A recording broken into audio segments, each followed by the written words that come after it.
Damdamag Radyo Sagada.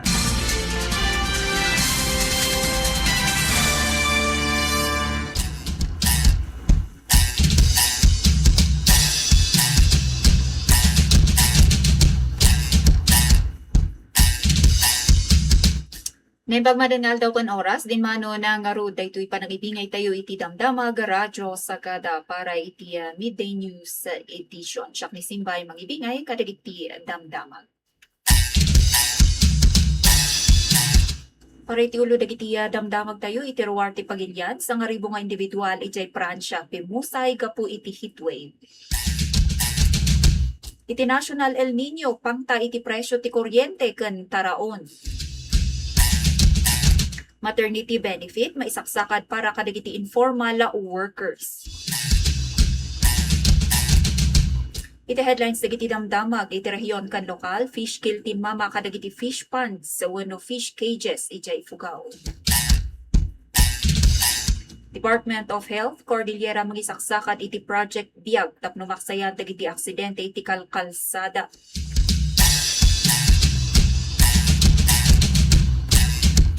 Alliance of Concerned Teachers wenno Act Cordillera nang pabasol iti overcrowding kan kinakurang iti pondo dagiti eskwelaan kadagiti insidente ti Rangas. Solo parents iti Cordillera na suportaran babaen dagiti programa apang edukasyon ken pangkabyagan manipud iti gobyerno. La Trinidad Product Fair dakkel a tulong para kadagiti lokal nga micro, small and medium enterprises. Tribu ijay Kalinga mangitaktak derlata iti laban kontra iti corporate mining iti daga ang nagtaudanda. Total ban iti vape ipulpulsar ni Mayor Magalong sa Baguio City. Kamang iti Provincial Disaster Risk Reduction and Management Office ti Montañosa certified divers ita na para iti water rescue operations. IFAD Vista Project ng tingiting iti industriya ti kape ken kakao ditoy Mountain Province. Inati maladaga ang nabirukan na sa Bontoc nagpakitan. Munisipyo ti Barlig na ipaayan iti Balangay Seal of Excellence manipud iti PIDEA. Gusaw nakipasat iti selebrasyon ti 2026 International Day Against Drug Abuse and Illicit Trafficking. Gandole nang ipatungpal iti fact-finding sa Jeffy Dilisan Minahang Bayan ditoy Sagada.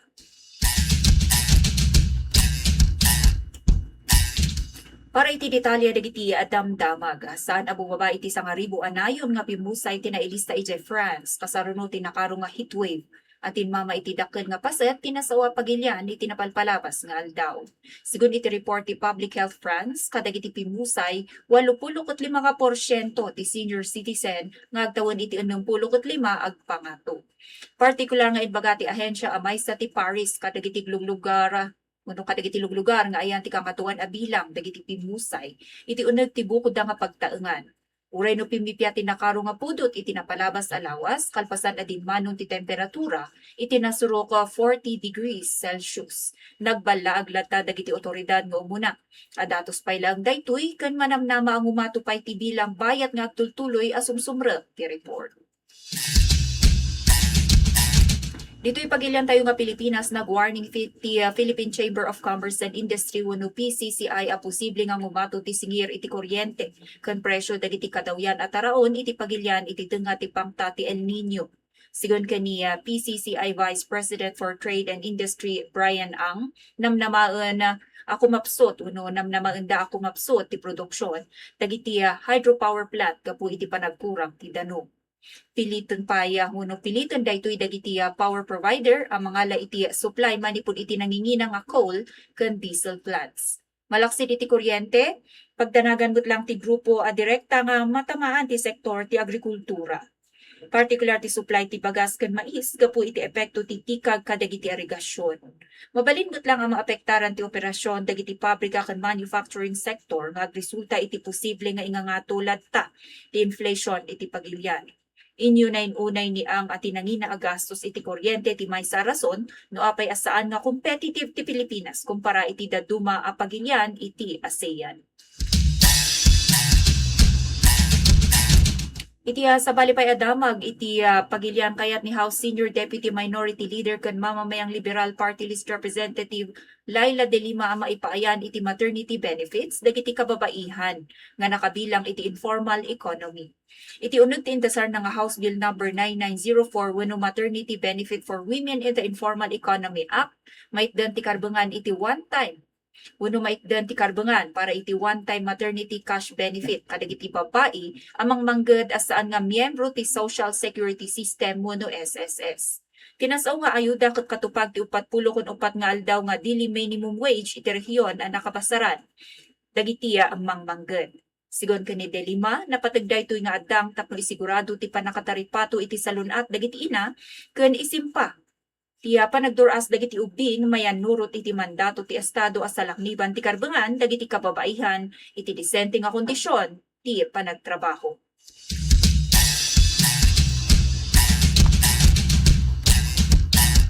Itimot apo detalya dagiti damdamag dito'y rehiyon ti Cordillera. Ija ifugaw ket madanagan dagiti residente ija munisipyo ti Aguinaldo kalpasan ang makapadas iti nalawang nga fish kill sa Halag Riverside.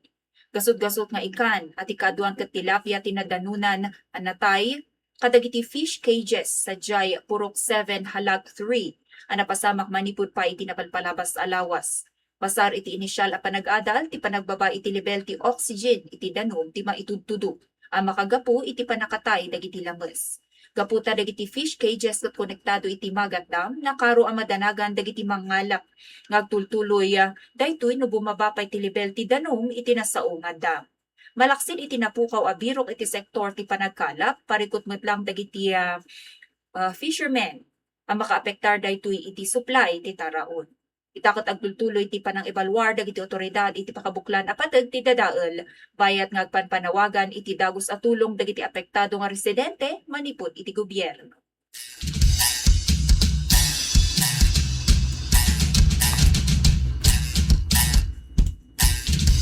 Iti sa bali adamag dito'y rehiyon tapno adresan ti umadado a kaso ti road traffic injuries ken deaths iti Cordillera. Formal nga inyuswa ti Department of Health a Cordillera ti Project Biag. Wenno daytoy brigada iwas aksidente sa gulong. Sigon kaniya Dr. Jennifer Joyce Pira, ti Road Safety Program Manager ti ahensya, makapaalarma ti datos idiya na palabas at taon 2025 no sa dino na ilista ti mortality rate nga 11.33. Iti kada sa magasot aribo nga populasyon wenno dandani 3 a beses anangat ngato iti national target nga 4 laeng. Inyo na unay ni Dr. Pira ang malaksid ka dagiti sharp curves kana mountainous terrain ti rehiyon. Dagiti saan nga umno nga ugali dagiti driver ken motorista pas iti naparta ka unay. Panagmaneho ang nakainom ken saan na panagusar iti helmet kadagiti kangrunaan arason ti aksidente. Panggap ti Project Biag apag maysaan ti data management, papigsaan ti emergency response, kan pagtunusan ti addang ti nagduduma nga ahensya tapno isigurado ti nataltalged a kalsada para iti amin nga motorista.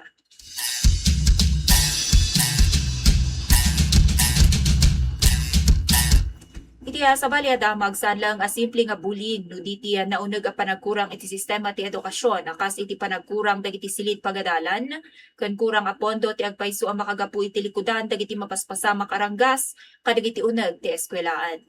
Daytoy ti inbaga ti Alliance of Concerned Teachers wenno ACT Cordillera kasaruno ti napasamak nga pamaltog iti maysa a pagadalan sa Tacloban.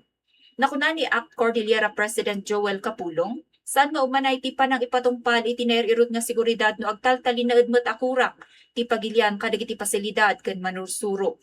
Inpaganatgad ni Capulong agapu iti panagkurang iti sa ngagasot ken 50,000 nga teachers, rinibo-ribo nga silid pagadalan. Ken dumandanon iti 40 unggana 60 dagiti estudyante iti maysa nga klase. Daytoy ket parehas nga kondisyon iti adu nga paset ti pagilian maibilangan ti Baguio City. Gapu ditoy ket marigatan dagiti manursuro amang bantay iti panagugugali dagiti estudyante. Inpasigurado mo ti DepEd Cordillera nga agtultuloy ti panangpairtengda iti seguridad ken pagtalgedan dagiti pagadalan iti rehiyon.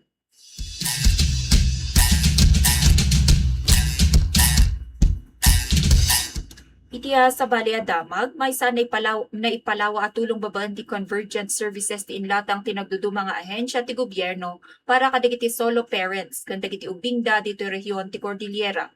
Dahito katapno matulungan isuda makabangon iti kinarigat ti biag.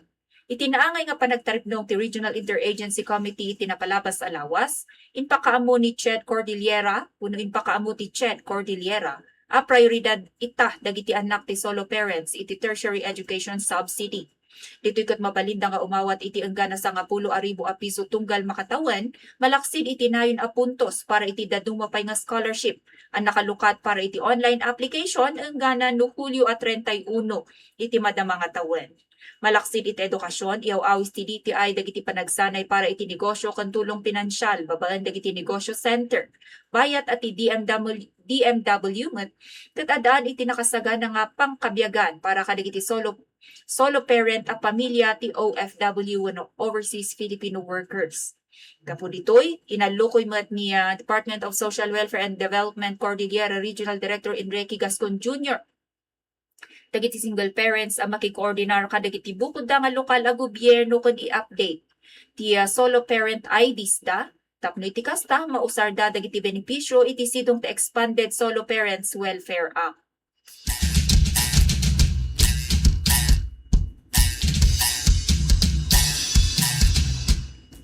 Sa balipay adamag ng TED iti baro anam nama kan oportunidad para kadagiti micro, small and medium enterprises wenno MSMEs sa Jayla Trinidad Benguet ti kalkalpas amay sa lawas nga product fair nga paset ti selebrasyon ti founding anniversary ti munisipyo. Ti aktibidad ket nagserbi nga plataporma para kadagiti lokal a negosyante ken mannalon manipud iti 10 ken 6 nga barangay tapno iyam amu ken ilako dagiti bukod da lokal a produkto akas iti taraon manipud iti nateng home-baked goods, kan dagiti processed strawberry products. Sigun kani Orlando Pacya, ti MSME focal person ti La Trinidad, paggap ti inisyatibo nga ikan iti nananay nga oras uno panawen dagiti local producers. Makailako kana mamamu dagiti aglaklako. Malaksid iti daytoy nayo na nga birok para kadakwada ket nagsurvey met lang daytoy nga kasla training para kadagiti small business owners sa babaan iti panakisarita kadagiti customer. Ti balig iti nasao nga fair ket resulta ti panakitinulo nga ti lokal a gobyerno ti Benguet State University ken dagiti nagduduma a barangay. Kasa pasatmat lang ti agtultuloy a panang suporta daytoy lokal a gobyerno kadagiti babasit a negosyante nga kasapulan iti promosyon ken training.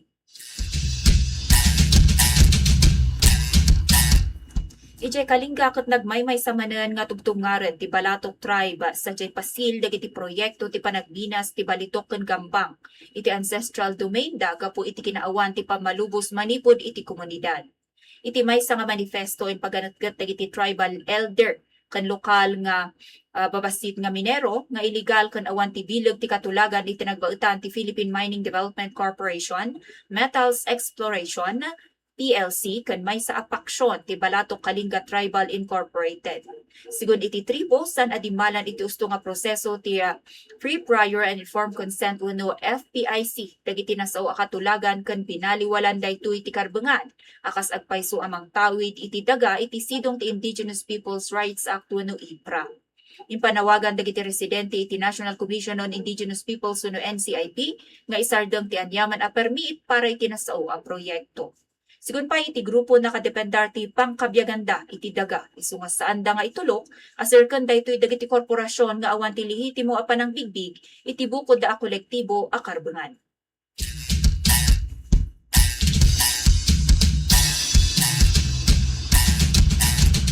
Iti syudad iti Baguio ket maisaksakad babaan kini Mayor Benjamin Magalong ti total ban para iti amin nga klase ti vape iti syudad.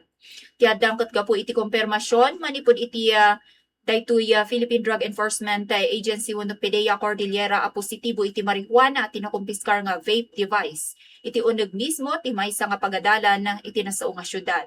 Sigun kani Mayor Magalong pinmasidong iti laboratory examination dagiti naala nga device ken rinumuar nga aglaon dagitoy iti THC wenno maysa kang runaan nga ingredient ti cannabis. Inyo na unay mo't lang ti alkalde a seryoso nga pangtay iti salunat dagiti kabataan, ti panag-usar iti vape nang runa pay taada dagiti rumrumuar a report ang mararaukan daytoy iti illegal nga droga. Iti likodan ti manarimaan nga ordinansa ang mga iparparit iti panagilako ditoy, inaklon ti lokal a gobyerno akarit kadakwada, ti panagwaras sa ti online selling ken illegal nga operasyon. Kadwa ti PDEA ket napairut iti syudad ti panakikoordinar. Baban iti panakikoordinar kadagiti eskwelaan, tapno iti kasta, ket mas nga mabantayan dagiti estudyante, ken mapapigsa ti kampanya kontra iti panag-usar ti vape dagiti kabataan.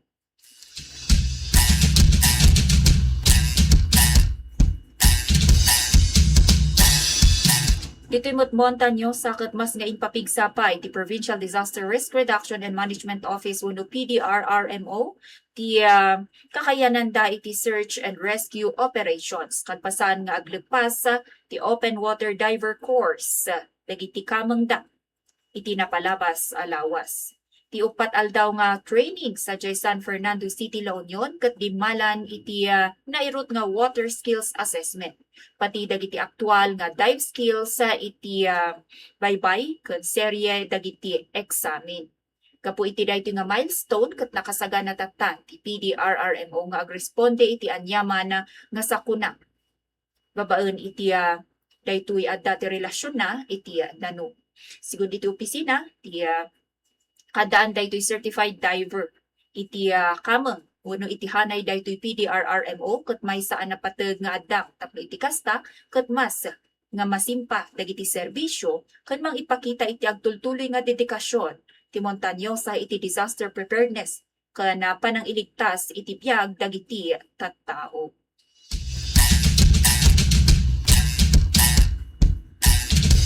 Iti sabali adamag iti lokal ket nangisayang kat iti Supervision and Implementation Support Mission ti International Fund for Agricultural Development wenno daytoy IFAD para iti VISTA project wenno daytoy Value Chain Innovation for Sustainable Transformation in Agrarian Reform Communities. Daytoy ket naipatungpal ijay munisipyo ti Sabangan ken Bauco iti napalabas nga lawas iti Hunyo 25 ken 26. Panggap ti aktibidad ang mangyaramid iti field validation kadagiti plantasyon ti kape ken kakao. Nayon ti panangdengeg iti kasapulan dagiti lokal ang mannalon. Babaen dagiti site visit ken focus group discussions dagiti mannalon ijay Sabangan natukoy dagiti karit ang mapadpadasan na iti produksyon.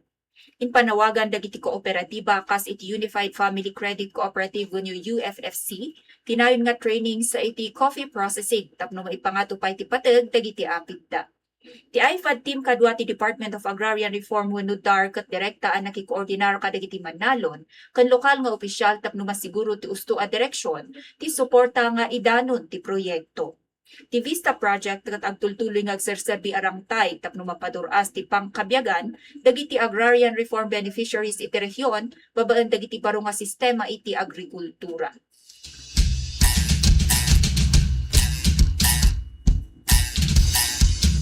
Ijay mutbontok ket nagyaman ti lokal nga gobyerno kalpasan nga timmara ti ina ti maladaga a nabirukan sa Jay Pawak Sitio Kefa iti barangay ti Sabuki iti rabi iti Hunyo 25. Kasaruno daytoy ket kinidawmet ti lokal a gobyerno iti publiko nga irespeto ti privacy ti agina ken liklikan ti panagiwarwaras iti espekulasyon wenno personal nga impormasyon may papan iti kaso. Iti likodan ti insidente intakdaran ti LGU nga iti panawen akastoy ket ti panagipakita iti panang isakit ken pannakaawat ti ipagna saan ati panang husga wenno anyaman ang madiasar sarita ti apan ibagbaga. Insigurado met dagiti otoridad ang natalget ti kasasaad ti baby ken manariman ang maipapaayan iti mayan natop nga medical care bayat ang matamtamig ti kinasi-asino met ti inana. Nagyaman pa iti munisipyo iti publiko iti napartak a panag-address ken kooperasyon ang nagbalin nga dakkel a tulong iti panakaresolba ti sitwasyon.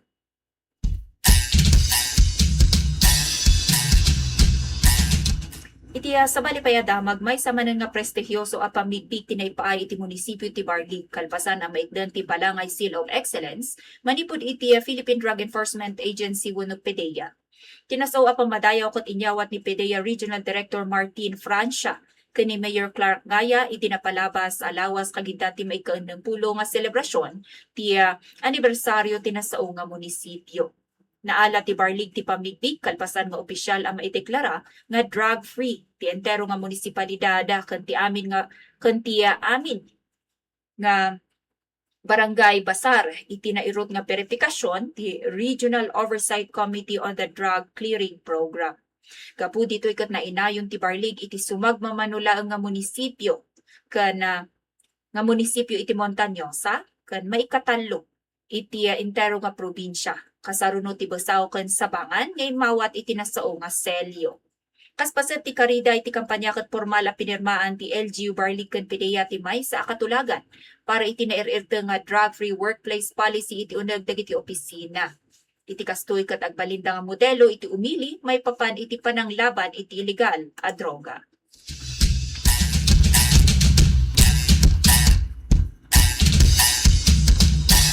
Ijay mat apo Busaw ket nakimay-maysa iti entero a pagilian tiya nasao nga munisipyo. Baban iti formal a panangrambak na iti 2026 International Day Against Drug Abuse and Illicit Trafficking wenno IDDADAIT. Wenno daytoy World Drug Day iti napalabas nga lawas. Baban ti tema nga World Drug Problem, Persisting Issues, New Challenges, Innovative Responses. Inyunay-unay ti lokal a gobyerno ti Busaw ti kinapateg ti panagtitinulong ti kada sektor tapno maadresan ti agtultuloy nga karit may naig iti illegal nga droga kadagiti komunidad. Panggap ti nasao nga selebrasyon a pairtengen dagiti kampanya para iti impormasyon ken edukasyon panangalukoy ken panangguyugoy para iti mas aktibo nga partisipasyon dagiti komunidad kadagiti programa amangi taltalo iti maysa natalged na salunat ken drug-free nga glawlaw. In panawagan daytoy LGU ti Busaw iti amin nga umili nga agtalinaed nga united para iti itandudo iti maysa a komunidad nga adayog iti negatibo nga epekto dagiti illegal nga droga.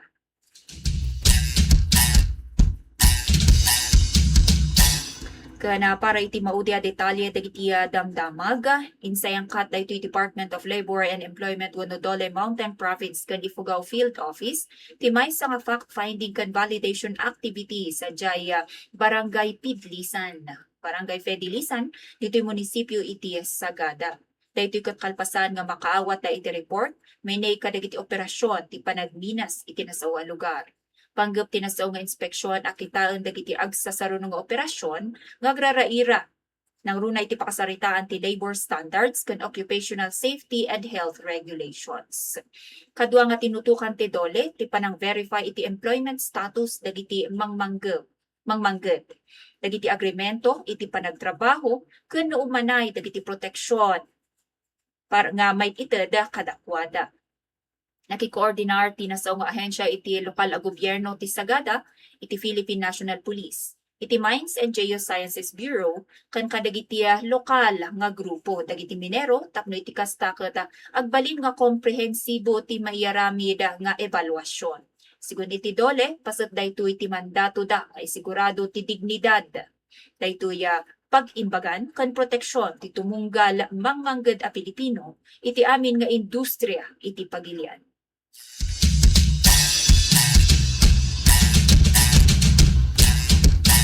Dagiti nga rod apo dagiti naibingay tayo nga damdamaga para itangal daw iti Lunes, June 29, 2026. Siya pala ni Simbaya para iti Radyo Sagada News, pangibat-bati manan iti maysa na imbag nga aldaw, na imbag nga oras. Good afternoon.